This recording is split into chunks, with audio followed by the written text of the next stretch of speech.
Caleb Williams is a very scary prospect, and I'm not talking about the painted nails or that he dresses in pink or he acts a little off sometimes to some of you guys. I'm talking about him as a prospect, him as a player.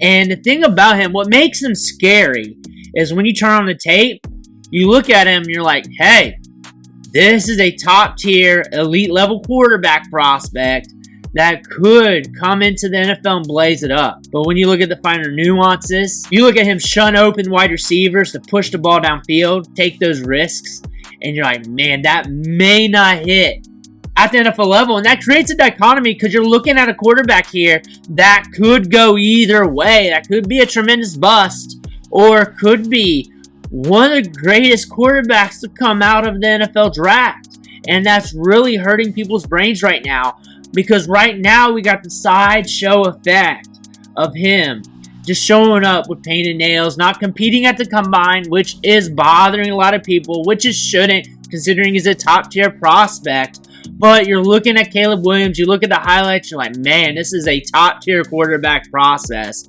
When you dive a little deeper, you look at that Washington game, you look at that run where it did not go too hot for him. You look at that cold streak and you're wondering what's going on with Caleb Williams. And then you look at where he's missing on some of these wide receivers on some of these throws. And a lot of people are saying he plays out of structure, this and that. You go back to Oklahoma, you go back to when he's firing on all cylinders, and he can play in structure. So objectively, when you look at both angles, is he a guy that plays out of structure, or is he a guy in certain moments just tries to push it too much? And you're just catching that on tape. Because when you look at the full bill tape there, you're seeing a very good quarterback prospect. Very productive. 4,500 yards in 2022. 3,600 yards in 2023. 72 touchdowns in the last 2 seasons. He's also more mobile than what the stats say. 966 rushing yards on his career. Go back to Oklahoma, look at those clips. You'll see the speed on the field. He can get you yards on the ground. That tape at Oklahoma is very indicative to his upside and his potential, but he's received a lot of honors throughout his career. Remember, he won the Heisman. He won the Heisman for a reason. Also, AP Player of the Year, consensus All-American in 2022.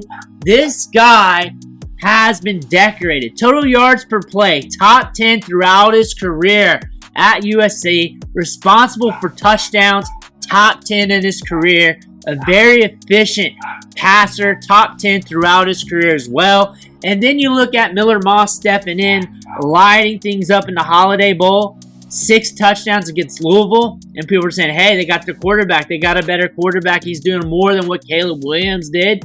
You gotta think Louisville had a lot of defensive players out of that game. They were missing a lot of starters. They're missing a lot of potential there to stop that.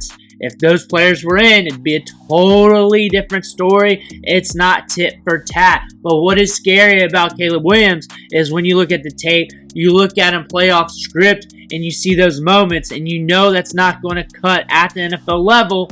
Him looking at those wide receivers who are open and then pushing it downfield anyways. And sometimes those plays hit. But a lot of times at the NFL level, those plays don't hit. And when it comes to turnover-worthy plays last year, 3.6% of his plays were turnover-worthy, which is well below league average, 76th best among quarterbacks. So the stats are saying it. He does play off script a little bit, can be a liability, but Caleb Williams, full body of work, tons of upside, tons of good things on his tape. Look at him to do some things at the NFL level. When you look at him in the painted nails, you got to think, he's just a dude. He's a young guy, a young player coming into the league. You look at some of the top MMA fighters, a lot of those guys got painted nails. Are you going to say something like that to them? Caleb Williams, though, you look at the full body of work, you're seeing a lot of upside. The scary thing about him, I think he could go either way. He can be a top-tier quarterback or the biggest bust of all time. What do you think? Let me know in the comments below. Don't forget to hit that subscribe button on the way out. Want to thank you for watching. Catch you on the next video.